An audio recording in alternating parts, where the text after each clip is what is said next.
नमस्कार मंडळी, स्वागत आहे तुमचे माझ्या यूट्यूब चॅनल वरती। आजचा दिवस तुम्हाला खूप छान सुखाच्या आनंदाचा जाऊ हीच मी स्वामींच्या चरणी प्रार्थना करते आणि आज या नवीन व्हिडिओला सुरुवात करते। येत्या 3 जुलैला म्हणजे शुक्रवारी आहे संकष्टी चतुर्थी। प्रत्येक महिन्यामध्ये चतुर्थी तिथी येते आणि प्रत्येक चतुर्थीच महत्त्व हे सुद्धा वेगवेगळं असतं। 3 जुलै रोजी जी चतुर्थी तिथी आलेली आहे तर तिला कृष्ण पिंगल संकष्ट चतुर्थी या नावाने ओळखले जाते। या चतुर्थीचा प्रारंभ 3 जुलैला सकाळी 11:20 होणार आहे आणि समाप्ती 4 जुलैला दुपारी 12:39 होणार आहे। आणि म्हणून या चतुर्थीचे व्रत 3 जुलैला म्हणजे शुक्रवारी केले जाणार आहे आणि या दिवशीचा चंद्रोदय होणार आहे रात्री सकाळचे 9:53 तर 9:53 चंद्रदेवाची पूजा करायची आहे, गणपती बाप्पांची आरती करायची आहे आणि नैवेद्य दाखवून तुम्हाला हे व्रत सोडायचा आहे, तरच या व्रतात शुभफळ हे प्राप्त होते। आपल्या हिंदू धर्मात चतुर्थी व्रताला अत्यंत मोठे धार्मिक महत्त्व आहे। संकष्टी या शब्दाचा अर्थ संकटाचे निवारण करणे असा होतो। हे व्रत भगवान श्री गणेशाला समर्पित असून यामुळे व्रत करणाऱ्या व्यक्तीच्या जीवनातील सर्व अडचणी दूर होतात। एवढेच नाही तर गणपती बाप्पांना विघ्नहर्ता, बुद्धी व यश प्राप्तीचे देवता मानले जातात आणि म्हणून या दिवशी खास करून मुलांसाठी काही प्रभावी उपाय हे केले जातात। आज व्हिडिओमध्ये मी तुम्हाला एक अत्यंत प्रभावी असा उपाय सांगणार आहे। शुक्रवारी संकट चतुर्थीला तुम्ही उपवास नाही केला तरीही चालेल, पण प्रत्येक आईने मुलांसाठी करा लवंगांचा अत्यंत प्रभावी उपाय। हा उपाय केल्याने मुलांचे सर्व दोष, अडचणी, संकट, हट्टीपणा दूर होईल, अभ्यासात प्रगती, नोकरीत भरभरून यश मिळेल, मुलांची प्रत्येक इच्छा ही पूर्ण होईल। तर हा लवंगांचा उपाय कसा करायचा आहे, कोणत्या वेळेत करायचा आहे याबद्दलची संपूर्ण माहिती या व्हिडिओमध्ये मी तुमच्यासोबत शेअर करणार। त्यामुळे तुम्ही हा व्हिडिओ स्किप न करता शेवटपर्यंत नक्की पहा। चॅनलवरती नवीन असाल तर सबस्क्राईब करा आणि असेच माहितीपूर्व नवनवीन व्हिडिओ पाहण्यासाठी बेल आयकॉनलाही प्रेस करा, म्हणजे जेव्हा कधी मी नवीन व्हिडिओ अपलोड करेल त्याच नोटिफिकेशन सर्वात अगोदर तुम्हाला भेटेल आणि तुम्ही एक पण व्हिडिओ मिस करणार नाही। तसेच कमेंट बॉक्समध्ये ओम गण गणपते नमः हा मंत्र नक्की लिहा, जेणेकरून गणपती बाप्पांचा कृपा आशीर्वाद हा तुमच्यावर आणि तुमच्या कुटुंबावर सदैव राहील। तसेच व्हिडिओला एक हाईट देखील द्या। आज या व्हिडिओमध्ये मी तुम्हाला जो उपाय सांगणार आहे तर हा उपाय आपल्याला शुक्रवारी चतुर्थीच्या दिवशी करायचा आहे। सकाळपासून ते अगदी संध्याकाळपर्यंत जेव्हा केव्हा तुम्हाला शक्य होईल तेव्हा फक्त हा 11 लवंगांचा उपाय आपल्या मुलांसाठी करायचा आहे। जो उपाय मी तुमच्यासोबत शेअर करणार आहे तर हा उपाय अत्यंत प्रभावी आहे। हा उपाय केल्याने नक्कीच मुलांच्या जीवनातील सर्व समस्या या दूर होतील। गणपती बाप्पांना विघ्नहर्ता मानले जाते। या दिवशी मुलांसाठी हा उपाय केल्याने मुलांच्या आयुष्यातील सर्व विघ्न आणि संकट दूर होतात। एवढेच नाही तर गणपती बाप्पा हे बुद्धी आणि ज्ञानाचे प्रतीक आहेत आणि म्हणून मुलांसाठी हा उपाय केल्याने मुलांना बुद्धी, ज्ञान आणि विविध कलांमध्ये निपुणता प्राप्त होते। त्यामुळे तुमच्या अगदी लहान मुलांपासून ते मोठ्या मुलांपर्यंत तुम्ही हा उपाय करू शकता।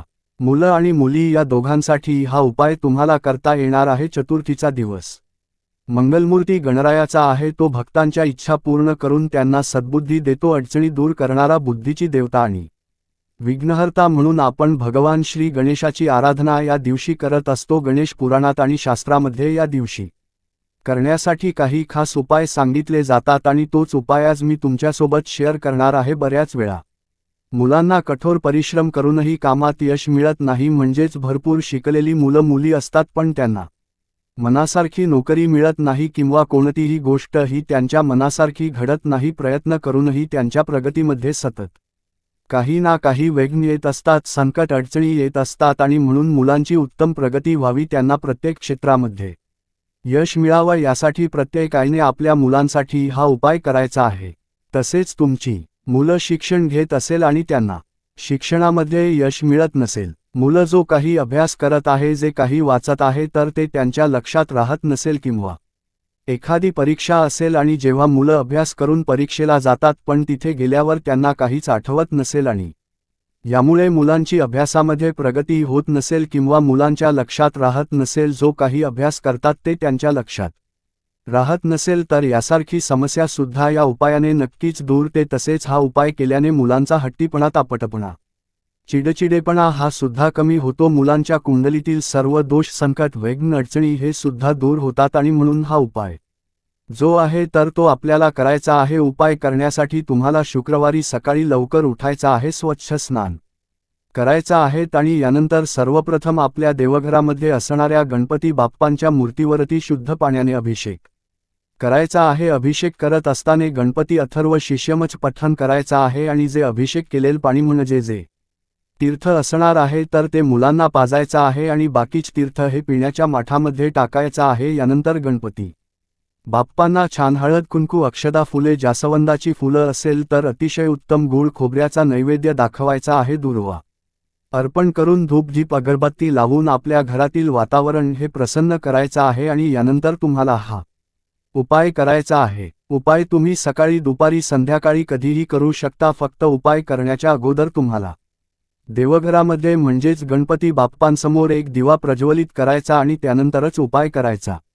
उपाय करण्यासाठी तुम्हाला 11 लवंगा लागणार आहेत. ज्या फुलाच्या अखंड लवंगा असतात तर त्या 11 या संख्येमध्ये तुम्हाला लवंगा घ्यायच्या आहेत. यानंतर एक आसन घ्यायचा आहे. आसनावरती आपल्या देवघरासमोर गणपती बाप्पांसमोर बसायचा आहे. 11 लवंग्या आपल्या उजव्या हातामध्ये घ्यायच्या आहेत आणि त्या लवंगांवरती तुम्हाला गणपती बाप्पांची अतिशय उच्च कोटीची सेवा म्हणजे गणपती अथर्व शीर्षम तर 11 वेळा गणपती अथर्वशमचा पठण करायचा आहे आणि शेवटी एकदा फलश्रुती म्हणायचे आहेत. एकदाच शेवटी फलश्रुती म्हणायचे आहेत. प्रत्येक वेळा तुम्हाला फलश्रुती म्हणण्याची गरज नाही. 11 वेळा गणपती अक्षमचा पठण करून घ्या आणि एकदा शेवटी फलश्रुती म्हणायचे आहेत आणि यानंतर आपल्या मुलांसाठी मनोभावे गणपती बाप्पांकडे प्रार्थना करायचे आहेत. मुलांच्या आयुष्यात ज्या काही समस्या आहेत, जी काही संकट आहेत, नोकरी मिळत नाही, ही व्यवसाय चालत नाही, मुलांचं मन अभ्यासात लागत नाही, मूल अभ्यास करतायत परंतु ते त्यांच्या लक्षात राहत नाही, हट्टीपणा करतात, जी काही समस्या असेल तर ती मनोभावे व्यक्त करायचे आहेत आणि यानंतर त्यातला एक लवंग हा आपल्याला आपल्या मुलाला खायला द्यायचा आहे. यानंतर 10 लवंगा या एका डब्बीमध्ये भरून तशाच तुमच्या देवघरामध्ये ठेवायच्या आहेत. दुसऱ्या दिवशी पुन्हा तुम्हाला एक लवंग हातात घ्यायच्या आहेत आणि एक वेळा गणपती अथर्व शीर्षमच पठण करायचं आणि दुसऱ्या दिवशी दुसरं लवंग मुलांना खायला द्यायचे. असे तुम्हाला 11 दिवस ही सेवा करायचे आहेत. पूर्णविराम. दररोज मुलांना एक लवंग जे आहे तर ती खाऊ घालायचे आहेत आणि फक्त पहिल्याच दिवशी तुम्हाला 11 लवंगांवरती 11 वेळा गणपती अथर्वशमची सेवा करायचे आहेत. दुसऱ्या दिवशीपासून फक्त एकदाच तुम्हाला गणपती अथर्वशमचा पठण करायचं.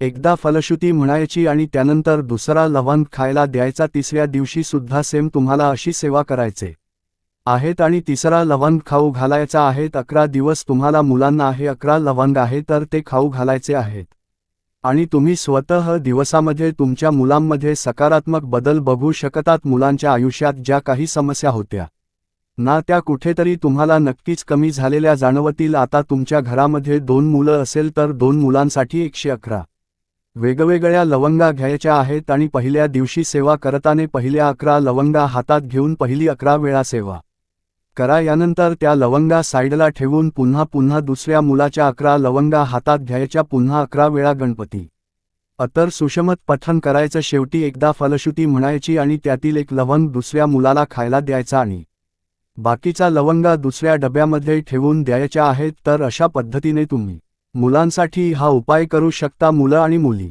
या दोघांसाठी हा उपाय तुम्हाला करायचा आहे. आता ही सेवा करत असताना जर अचानक महिलांना मासिक धर्म आला तर अशावेळी ही सेवा मोठी मुलं असेल तर स्वतः मुलांनी हे अथर्वशम पठण केलं तरी सुद्धा चालेल किंवा वडिलांनी ही सेवा करून घेतली तरीही चालेल. पण जर तुमची मुलं खरंच मोठी असेल, त्यांना वाचता लिहिता येत असेल ना, तर त्यांच्याकडूनच ही सेवा करून घेण्याचा प्रयत्न करा. छोटी मुलं असेल तर मग आई वडिलांनी ही सेवा केली तर चालेल. घरामध्ये सुतक असेल तर हा उपाय तुम्हाला करता येणार नाही. तर हा अत्यंत प्रभावी असा हा उपाय आहे. हा उपाय केल्याने नक्कीच तुमच्या मुलांच्या जीवनात ज्या काही समस्या आहेत तर त्या दूर होतील. त्याचबरोबर आपली इच्छित मनोकामना पूर्ण करण्यासाठी या दिवशी एक दिव्य गणेश मंत्र याचा पठण तुम्ही करू शकता. शास्त्रानुसार चतुर्थीपासून सलग 51 दिवस जर आपण या मंत्राचा जप केला तर मंत्रसिद्धी प्राप्त होते. म्हणजेच मंत्रातील ऊर्जा तुमच्या पाठीशी उभी राहते. या उपासनेचा अनुभव तुम्हाला एका आठवड्यामध्येच यायला लागतो आणि तुमच्या मनाला एक वेगळी शांतता मिळते. हा उपाय केल्याने अडकलेली कामे पूर्ण होण्याचे मार्ग जे आहे तर ते दिसू लागतात आणि तुमची प्रत्येक इच्छा जी आहे तर ती सुद्धा पूर्ण होते. हा मंत्र अत्यंत प्रभावी असल्यामुळे त्याचा जप करताना मनाची आणि शरीराची शुद्धता राखणे अत्यंत गरजेचे आहे. नाहीतर त्याचा उलट परिणाम जो आहे तर तो सुद्धा आपल्यावरती होत असतो. 51 दिवसामध्ये तुम्हाला कोणताही मांसाहार हा करता येणार नाही. एखाद्या गोष्टीचा व्यसन असेल तर ते पूर्णपणे बंद करावा लागेल. हा मंत्र तुमच्या इच्छा पूर्ण करणारा आहे, त्यामुळे जप करताना कोणाबद्दलही मनात द्वेष किंवा हेवा असू नये आणि सर्वात महत्त्वाचे म्हणजे कोणाचेही वाईट व्हावे अशी इच्छा मनात धरून हा जप करू नका. तसेच या 51 दिवसाच्या काळात घरात किंवा बाहेर कोणाशीही वाद घालू नये, खोटे बोलणे टाळावे किंवा कोणाचा अपमान सुद्धा करू नये. आपलं मन शांत ठेवून गणेशाला शरण जायचं आहे आणि या मंत्राचा पठण करण्यासाठी दररोज सकाळी किंवा संध्याकाळी एकाच जागी बसून तुम्हाला या मंत्राचा पठण करायचा आहे आणि पठण हे आपल्या देवघरासमोरच करायचं आहे. आपल्या देवघरामध्ये गणपती बाप्पांच्या मूर्तीसमोर किंवा फोटोसमोर बसून तुम्हाला 108 वेळा या मंत्राचं पठण करायचं आहे आणि बसताना तुम्हाला एक लाल रंगाचं आसन घ्यायचं आहे आणि त्यावरतीच बसायचं आहे. आता हा कोणता दिव्य प्रभावी मंत्र आहे तर ते सुद्धा मी तुम्हाला सांगते. तर हा दिव्य गणेश गायत्री मंत्र आहे. तर मंत्र असा आहे, एकदंताय विद्महे वक्रतुंडाय धीमहि तन्नोदन्ति प्रचोदयात. तर हा मंत्र ऐकायला जरी सोपा असला परंतु तो अत्यंत प्रभावी आहे. जो व्यक्ती चतुर्थीपासून सलग 51 दिवस 108 वेळा या मंत्राचा जप करतो त्या व्यक्तीच्या आयुष्यातील ज्या काही समस्या आहे ना त्या 100% दूर होतात. तसेच त्यांची रखडलेली अडलेली कामे ही सुद्धा पूर्ण होते. इतका जास्त हा प्रभावी मंत्र मानला जातो. म्हणून जर तुम्हाला सुद्धा 51 दिवसाची ही सेवा करायची असेल तर तुम्ही नक्कीच या चतुर्थीपासून करू शकता. व्हिडिओ तुम्हाला आवडला तर लाईक करा, चॅनलवरती नवीन असाल तर सबस्क्राईब करा आणि हा व्हिडिओ आपल्या मित्रपरिवारासोबत जास्तीत जास्त शेअर करा. चला तर मग भेटू असंच पुढल्या एका नवीन व्हिडिओमध्ये. तोपर्यंत सर्वांना श्री स्वामी समर्थ.